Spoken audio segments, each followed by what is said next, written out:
कहानी की शुरुआत होती है और हमें एक आवाज सुनाई देती है। हमें अरबों साल पहले जिंदगी दी गई, तो हमने उसका क्या किया। अब हम लूसी नाम के एक लड़की को देखते हैं जो अपने दोस्त के साथ खड़ी थी। वो उसको एक बैग दिखाता है और कहता है तुम्हें ये उस होटल के अंदर जाकर एक आदमी को देकर आना होगा, जिसके बदले में हमें $1000 मिलेंगे। लूसी कहती है इतने कम पैसों में मैं ये काम नहीं करूंगी। जब लूसी उसे मना कर देती है तो अब वो उस सूटकेस को एक हथकड़ी के साथ लूसी के हाथ पर बांध देता है और उसे अंदर जाने का कहता है। उसे भी अब अपने दोस्त की बात को मानना पड़ता है। वो होटल के अंदर आ गई थी और रिसेप्शन पर आकर उस आदमी के बारे में पूछती है जिसका नाम मिस्टर जैंग था। तभी वहाँ पर कुछ लोग आते हैं जो लूसी के दोस्त को होटल के दरवाजे पर ही गोली मार देते हैं और लूसी को पकड़कर अपने साथ एक होटल के कमरे में ले आए थे। वहीं पर मिस्टर जैंग आता है जिसके हाथ खून में भरे हुए थे। वो आकर अपने हाथ धोता है और लूसी से पूछता है बताओ इस सूटकेस में क्या है। लूसी उसे देखकर घबरा गई थी और रोने लगती है। कहती है मैं नहीं जानती इसमें क्या है, मुझे तो सिर्फ मेरे दोस्त ने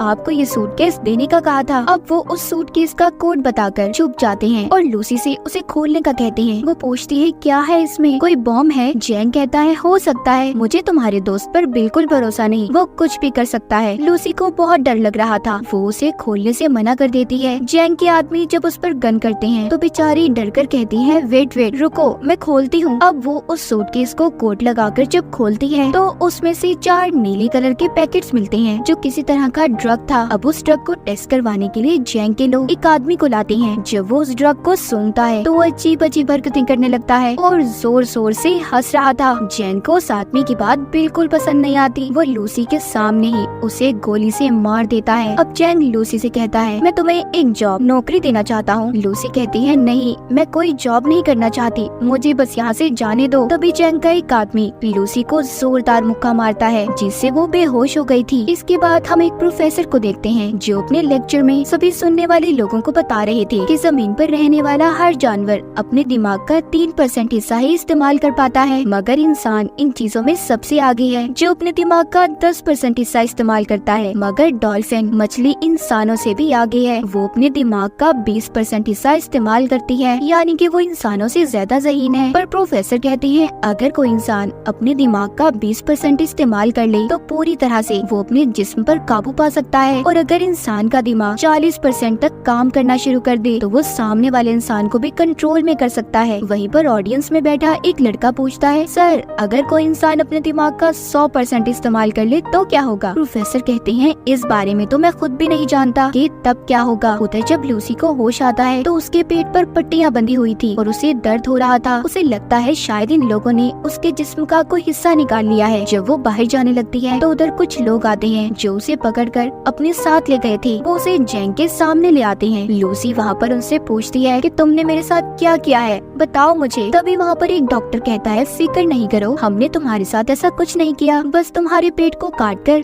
उसमें ड्रग्स के पैकेट को रख दिया है। अब वहाँ पर 3 और आदमियों को भी लाया जाता है जिनके पेट में इसी ड्रग को रखा गया था। दरअसल इन चारों को ये ड्रग अलग अलग जगह पर डिलीवर करना था और अगर इनमें से किसी ने भी चालाकी करने की कोशिश की तो इनकी फैमिलीज को मार दिया जाएगा। जैंग के आदमी इन लोगों के मुँह पर कपड़ा डालकर इन्हें ले जाते हैं। इसके बाद लूसी खुद को एक बंद कमरे में पाती है जहाँ पर वो आदमी था जिसके लिए लूसी उस ड्रग को लेकर आई थी, मगर वो उसके साथ बदतमीजी करने की कोशिश करता है। जब वो उसे मना करती है तो वो आदमी अब लूसी को मारने लगा था। वो उसे नीचे गिराकर उसके पेट में जोर जोर से टांगे मारता है, जिस वजह से लूसी के पेट में जो पैकेट था वो फट जाता है और ड्रग उसके खून में शामिल हो गया था। उस ड्रग के खून में शामिल होने की वजह से लूसी के जिस्म में अजीब होने लगा था। वो तड़पने लगती है और उसका जिस्म हवा में उड़ रहा था।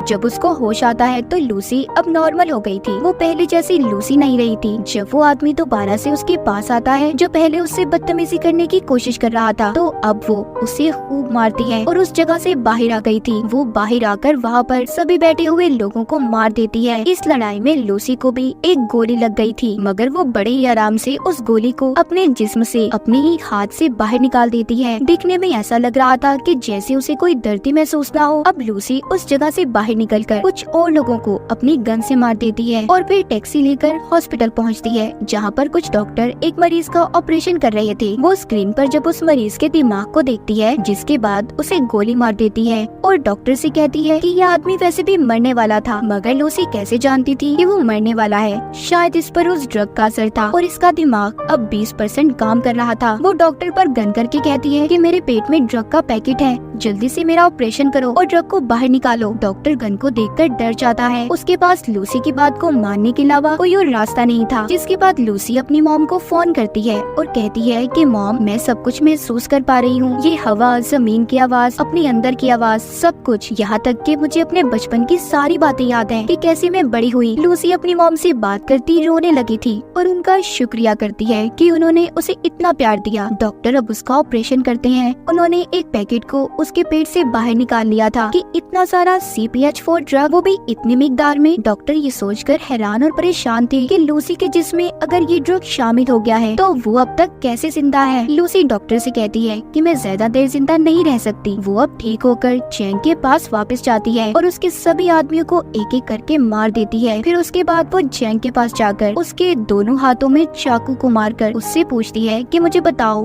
बाकी के आदमी कहाँ पर हैं जिनके पेट में तुमने ड्रग को रखा था। मगर जैंग जब उसको कोई जवाब नहीं देता तो वो अब उसके दिमाग को पढ़ने लगती है, जिससे लूसी को उन आदमियों के लोकेशन के बारे में पता चल गया था जहाँ पर उन्हें भेजा गया था। दरअसल लूसी का दिमाग उस ड्रग की वजह से हद से ज्यादा काम कर रहा था। वो यहाँ तक ये भी देख सकती थी कि कैसे दरख्त जमीन से उगते हैं और कैसे अपनी खुराक लेते हैं। अब लूसी अपनी एक दोस्त के घर जाती है, जहाँ पर वो उसका लैपटॉप इस्तेमाल करके उस प्रोफेसर के बारे में पता करती है जो हमने कहानी के शुरू में देखा था, जो दिमाग के ऊपर लेक्चर दे रहे थे, जिनका नाम सैमुअल था, जो पिछले 20 सालों से इंसानी दिमाग के ऊपर रिसर्च कर रहे थे। वो अब उनके बारे में सब पता करके उन्हें कॉल करती है। लूसी उन्हें बताती है कि मैंने आपकी वेबसाइट पर 7000 पेजेस को पढ़ लिया है, मैंने पूरी रिसर्च पढ़ी है जो मुझे जुबानी याद है। लेकिन प्रोफेसर सैमुअल को उसकी बातों पर जरा भी यकीन नहीं था। तभी अगले ही पल लूसी प्रोफेसर सैमुअल की टीवी स्क्रीन पर होती है, क्योंकि उसने अपने दिमाग का 28% इस्तेमाल कर लिया था। वो अब सभी इलेक्ट्रॉनिक्स चीजों को कंट्रोल में कर सकती थी। लूसी उन्हें बताती है, आपने अपनी रिसर्च में जो कुछ भी लिखा है सब कुछ सही है, मेरे दिमाग में बहुत सी बातें हैं, मैं इनका क्या करूं, मैं बहुत कुछ जानती हूं। तो प्रोफेसर सैमुअल कहते हैं, फिर तो तुम्हें ये सब बाकी लोगों को भी बताना चाहिए। लूसी अब प्रोफेसर सैमुअल से मिलना चाहती थी। सबसे पहले वो बेस बदलकर एयरपोर्ट पर जाती है, जहाँ पर उसे वो आदमी मिलते हैं जिनके पेट में जैंग ने ड्रग्स को रखवाया था। वो इस बारे में पुलिस को बता देती है और साथ ही उनके स्क्रीन पर उनकी तस्वीरों को भी भेज दिया था। पुलिस जिसके बाद अपना काम शुरू करती है और उन लोगों को पकड़ लेती है। लूसी ने अब अपने दिमाग का 40% इस्तेमाल कर लिया था। उसके जिस्म में जो सेल्स थी वो टूटने लगते हैं और उसकी जिल्द जल रही थी। वो सबसे छुपकर खुद को वॉशरूम में बंद कर लेती है और जल्दी से ड्रग के पैकेट को निकाल कर लेने लगी थी, जिसको खाते ही वो बेहोश हो जाती है। जब उसको होश आता है तो वो खुद को हॉस्पिटल में पाती है। वो अपने दिमाग का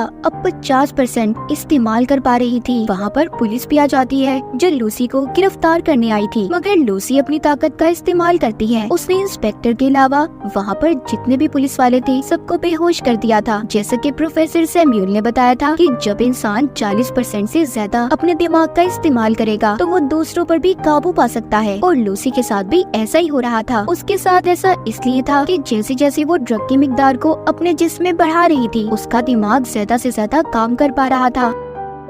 उधर वो लोग जो पकड़े गए थे उन्हें हॉस्पिटल ले जाया जाता है ताकि उनके पेट से ड्रग को निकाला जा सके। लूसी भी अब इंस्पेक्टर के साथ हॉस्पिटल में पहुंच जाती है। हम यहाँ पर देख पाते हैं कि लूसी के दिमाग की ताकत इतनी बढ़ गई थी कि अब वो सारे शहर की फोन कॉल्स को भी सुन पा रही थी। तभी उसे पता चलता है कि जैंग के लोग भी हॉस्पिटल में पहुँच गए हैं। लूसी भी अब जल्दी से हॉस्पिटल पहुँचती है। वहाँ पर जैंग के लोग पहले ही मौजूद थे, जो उस पर गन तान कर खड़े हो जाते हैं, मगर लूसी के सामने वो ज्यादा देर तक टिक नहीं पाते। वो उन्हें हवा में किसी शॉपर की तरह उड़ा देती है और उनके हथियार छत पर किसी मकनातीस की तरह चिपक गए थे। वो अपने सामने आने वाले एक एक आदमी को दूर करती है जो दीवार में जाकर लगते हैं और दीवार में भी सुराख हो गए थे। लूसी अब उनसे वो बैग लेती है जिसमें ड्रग था जो इन्होंने यहाँ से डॉक्टर से लिया था। वो भी इंस्पेक्टर को अपने साथ चलने का कहती है। उसने जो इतना सब देख लिया था वो लूसी से कहता है, मुझे लगता है कि तुम्हें मेरी मदद की जरूरत नहीं होगी आगे। वो उस इंस्पेक्टर के पास आती है और कहती है, तुम मेरे लिए एक रिमाइंडर की तरह हो जिसे मैं हमेशा याद रखना चाहती हूँ। चलो मेरे साथ चलो। वो उसे लेकर अब प्रोफेसर सैम्यूल से मिलने के लिए निकल जाती है, मगर जैंग ने उसे जाते हुए देख लिया था। वो भी अब अपने आदमियों के साथ उसका पीछा करता है। वहीं पर हम प्रोफेसर सैम्यूल को देखते हैं जिन्होंने सभी उन डॉक्टर्स और प्रोफेसर्स को बुला लिया था जो अपनी अपनी रिसर्च में माहिर थे। वहाँ पर अब लूसी भी आ गई थी। प्रोफेसर सैम्यूल सबको लूसी से मिलवाते हैं। सभी मिलकर काफी हैरान थे, मगर एक प्रोफेसर को लूसी पर शक था। वो उसको पकड़कर उसके बारे में बताती है। कहती है कि जब तुम्हारी बेटी 6 साल की थी तो उसकी मौत कार एक्सीडेंट की वजह से हुई। ये सुनकर वो हैरान हो गए थे क्योंकि इस बारे में आज तक कोई भी नहीं जानता था और इसी वजह से सभी लूसी पर यकीन करने लगे थे। वो सभी को वहाँ पर वो जानकारी देने लगती है जिसके बारे में वो सब कुछ जानती थी। वो अपने जिस्म में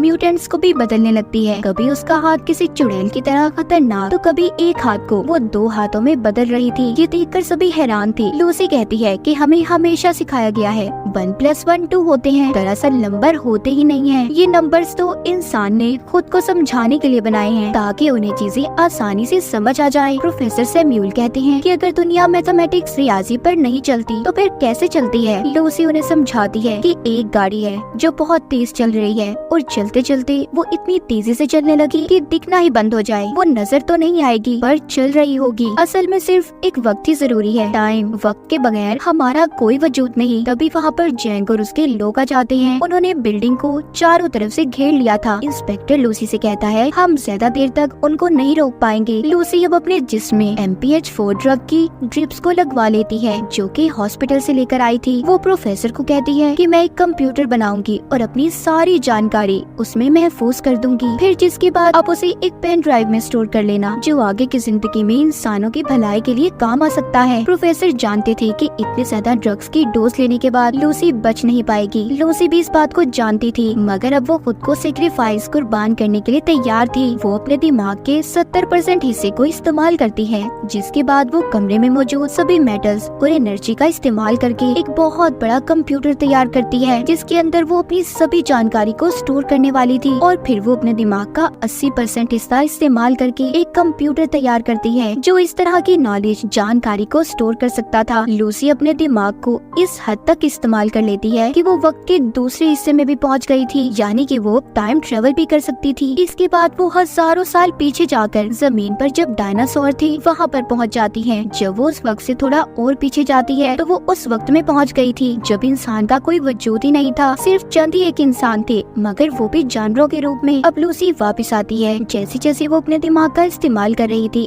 उसका जिस्म गायब होता जा रहा था। जब वो 99% अपने दिमाग का इस्तेमाल करती है तो आसमान पर उस वक्त में पहुंच जाती है जब जमीन का ये हिस्सा बना था। वहाँ पर अब जैंग भी आ गया था। इससे पहले वो लूसी को मारता वो अपने दिमाग का 100% हिस्सा इस्तेमाल करके गायब हो गई थी। वहीं पर इंस्पेक्टर आ जाता है जिसने अब जैंग को मार दिया था। लूसी प्रोफेसर को आकर पेन ड्राइव देती है जिसमें उसने अपने दिमाग के सारे डाटा को स्टोर कर दिया था। इंस्पेक्टर पूछता है लूसी तुम कहाँ पर हो? तभी उसके फोन पर मैसेज आता है आई एम एवरीवेयर, मैं हर जगह पर हूँ। कहानी के आखिर में हम वही आवाज को सुन पाते हैं जो हमने कहानी के शुरू में सुनी थी कि अरबों साल पहले हमें जिंदगी दी गई, मगर हमने उसके साथ क्या किया, क्या समझा अपनी जिंदगी को। हमें एक बहुत ही एडवांस कंप्यूटर दिया गया है और वो है हमारा दिमाग, मगर हम पैसे कमाने के लिए अपने जिस्म का तो इस्तेमाल करते हैं मगर अपने दिमाग को कोई समझ पाता है। और इसी के साथ इस मूवी की कहानी यहीं पर खत्म हो जाती है।